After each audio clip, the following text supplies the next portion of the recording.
નમસ્કાર વિદ્યાર્થી મિત્રો, કૌશલ્યમ એકેડમીમાં ફરી આપનું સ્વાગત છે. મને એક ગુજરાતી વ્યાકરણ ઉપર વિડીયો બનાવવાનું 2-3 મિત્રો દ્વારા સજેશન થયું છે, તો એમાં આજે આપણે જોઈએ વિશેષણ. આ જે ટોપિક છે એ તમે સ્પર્ધાત્મક પરીક્ષામાં પણ હોય છે, ધોરણ 8, 9, 10, 11 અને 12 આ ટોપિકનો આ બધા જ ધોરણમાં સમાવેશ થઈ જાય છે. અહીંયા આપણે વિશેષણ ડેપ્થમાં શીખીશું, પણ જે તમારે પદછેદ કરવાનું હોય છે, જ્યારે તમારે બતાવવાનું હોય છે, એમાં મોટા ભાગે રૂપાંતર પ્રમાણે મોટા ભાગે એમાં જે તમારે લખવાનું હોય છે કે કયા પ્રકારનું વિશેષણ છે એ દર્શાવવાનું હોય છે. બરાબર છે. ખાસ સ્પર્ધાત્મક પરીક્ષાઓમાં પણ આ ટોપિક ખૂબ જ ઉપયોગી છે. તો આપણે જોઈએ વિશેષણ એટલે શું. તો સંજ્ઞાના અર્થમાં વિશેષતા લાવનાર પદને વિશેષણ કહેવાય. સંજ્ઞા એટલે નાઉન, NOUN જેને અંગ્રેજીમાં કહીએ, અને આપણે ગુજરાતીમાં સાદી ભાષામાં સંજ્ઞાને નામપદ તરીકે ઓળખીએ છીએ. તો સંજ્ઞાના અર્થમાં વિશેષતા લાવનાર પદને વિશેષણ કહેવાય. દાખલા તરીકે સુંદર ફૂલ. ફૂલ કેવું? તો કે સુંદર. હોશિયાર વિદ્યાર્થી. વિદ્યાર્થી કેવો? તો કે હોશિયાર. તો આજે વિદ્યાર્થી અને ફૂલના નામના અર્થમાં વધારો આપ્યો એને વિશેષણ કહેવાય.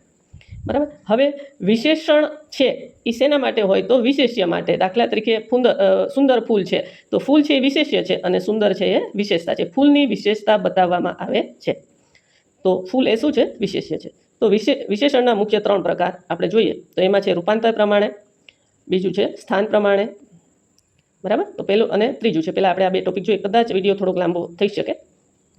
રૂપાંતર પ્રમાણેના 2 પ્રકાર છે, વિકારી વિશેષણ અને અવિકારી વિશેષણ. વિકારી વિશેષણ કોને કહેવાય? તો જે વિશેષણો વિશેષ્યના લિંગ અને વચન અનુસાર બદલાય છે, આવા વિશેષણોને વિકારી વિશેષણ કહે છે. એટલે પુલ્લિંગ, સ્ત્રીલિંગ કે નપુંસકલિંગ મુજબ જેનું વિશેષણ બદલાય, એકવચન અને બહુવચન મુજબ બદલાય, તેને વિકારી વિશેષણ કહેવાય. દાખલા તરીકે ઊંચો. છોકરો હોય તો ઊંચો લાગે, છોકરી હોય તો ઊંચી લાગે, બાળક હોય તો ઊંચું લાગે. તો આ વિશેષણમાં ફેરફાર થયો, તો આવા વિશેષણને શું કહેવાય? વિકારી વિશેષણ. બીજું છે અવિકારી વિશેષણ. રૂપાંતરના 2 પ્રકાર, વિકારી અને અવિકારી.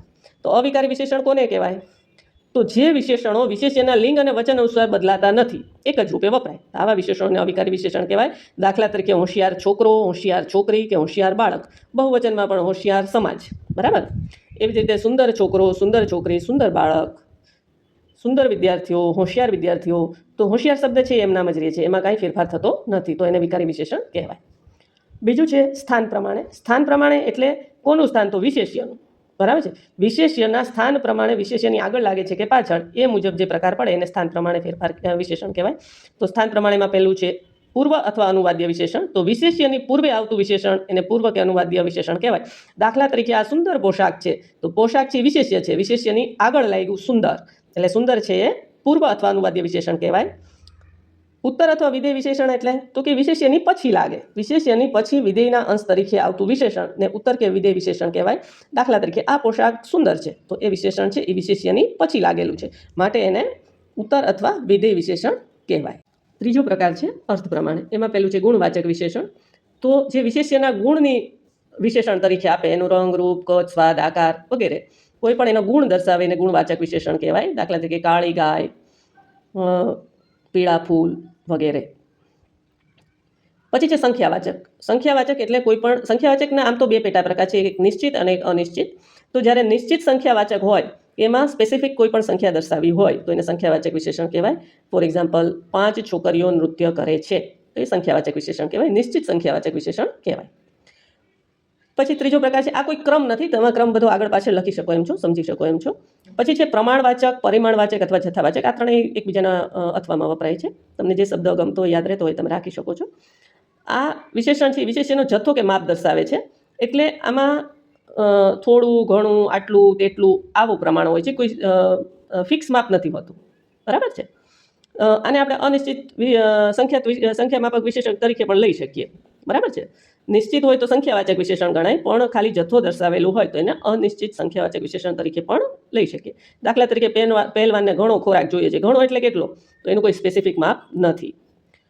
પછીનો પ્રકાર છે દર્શક વિશેષણ. આ ખાસ સમજો, દૂરની કે નજીકની પણ પ્રત્યક્ષ વસ્તુને બતાવવા વિશેષ્યની સાથે વપરાતા વિશેષણને દર્શક વિશેષણ કહેવાય.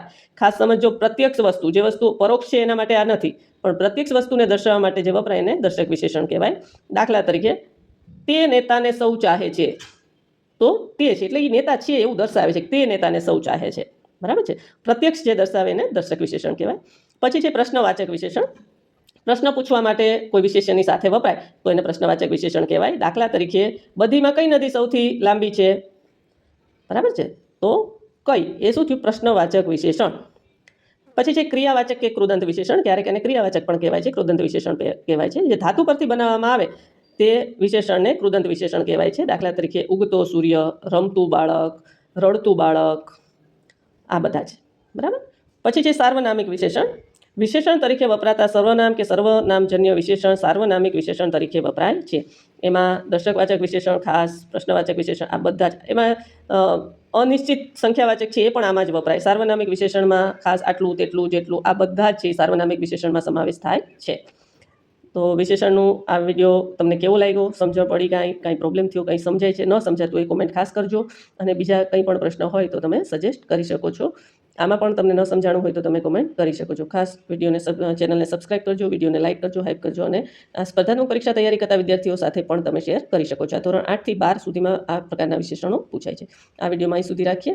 બીજા ઇંગ્લિશ ગ્રામર, ગુજરાતી ગ્રામર અથવા જનરલ નોલેજના કોઈ પણ ટોપિક માટે, જનરલ સ્ટડીના કોઈ પણ ટોપિક માટે તમારે વિડીયો બનાવવો હોય, કોઈ પણ સમજવું હોય તો કોમેન્ટમાં ખાસ લખજો. એ ટોપિક આપણે લેશું. આજે અહીં સુધી રાખીએ. અસ્તુ.